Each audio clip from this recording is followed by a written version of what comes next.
Hello everyone. Today let us see how to prepare upma. Yes, many feel that this is very boring, but if you prepare in this way, truly everybody will love it.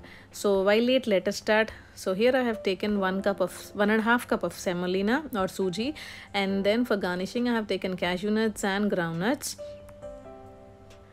And then comes our vegetables. So here I have taken sweet corn, half a tomato chopped, and grated carrot and beetroot. Here I have taken one full carrot and half a beetroot. And coming to our greens, here I have taken green peas and chopped 4 chilies, and then half a capsicum chopped, and our French beans. If you like to add potatoes and cauliflower and cabbage also, you can add it. See, I have cut in this shape. So yeah, this is a capsicum, so you can add your own vegetables of your choice. And then comes a long slit onion and curry leaves and chopped ginger. This is the main secret for a tasty and yummy upma, so don't miss those. So on the other hand, take a pan and add 3 tablespoons of ghee. That gives nice aroma and flavor to our upma. If you don't like it, you can skip it. Now add our nuts and give it a nice fry till they turn golden brown, and then put it aside. Now time to add our semolina or suji. In goes all the suji, that is 1.5 cup of suji into the pan. Give it a nice stir. You should keep on stirring this, and that too on a lower flame. After 7 to 8 minutes, your semolina turns like this into golden brown color, and then put it aside. And again add 2 tablespoons of oil and 2 tablespoons of ghee. If you want to skip either of it, you can do it. And then add onions, green curry leaves, and then ginger. Give it a nice fry till they turn golden brown, and then add our vegetables.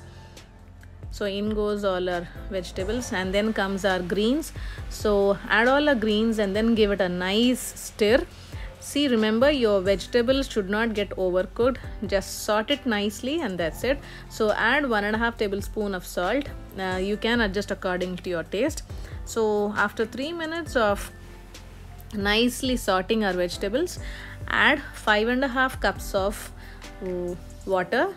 I almost added quarter less 6 cups of water, so add like that, and then give it a nice stir, and then close the lid and let it come to a boil. That is, it took me around 7 minutes. So after 7 minutes, see, nicely it's boiled. Now it's time to add our semolina. So add all our fried semolina into the water, boiled water. You should keep on stirring it so that no lumps are formed over here. If you stop stirring it, there is a chance that suji will be lumped. Okay, it will form lumps. So stir continuously. See, as I have done over here, you'll find bubbles are coming out of it. So that is very nice. So close the lid, turn off your flame, and then see, this is the consistency. So this will be the consistency. It's very yummy. Now time to add our nuts for garnishing. So add and give it a nice stir, and that's it. Our yummy and tasty upma is ready. So cook upma like this next time whenever you do it, and everybody will love this. So let me know how it turned to you in the comment section. Bye bye.